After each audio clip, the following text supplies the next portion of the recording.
Hey guys, an interesting fact with NVIDIA, they've been down every year in September since 2020, and also the semiconductor index as a whole. So that's why people are just getting out of the way this month. Also, we have the jobs report, remember, tomorrow morning, 8:30 a.m. Eastern time.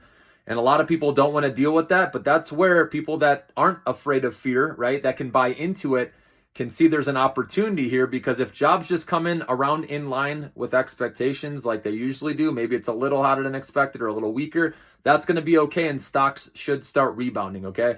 Plus, we have Broadcom's earnings. That's going to be important for the semiconductor stocks and the rest of the market, because if Broadcom beats and raises and they go up, most likely NVIDIA and the other semiconductors are going to go up as well. So remember that. But I found that fascinating that NVIDIA and the semiconductors are down, have been down every September.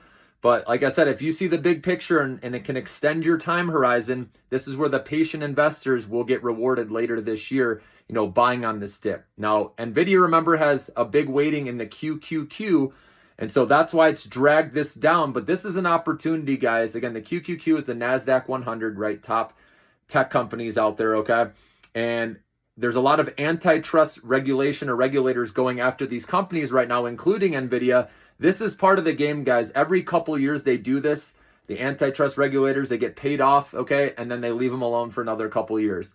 So now that NVIDIA's in the, $3 trillion market cap, is considered a mega cap now, they're going to have that scrutiny as well, guys. So you just have to deal with that, okay?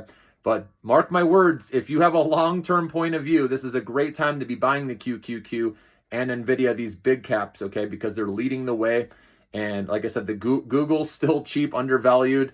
I didn't look what Amazon's at now, but I know Google is in the 150s. That's a pretty solid price. Again, if you're going long, it wasn't too long ago, this is at 190. So again, for you patient long-term investors, the mega caps are going to be fine, and it's a good time to buy on the dip. And again, NVIDIA, I believe, is a good time to buy in the dip as well.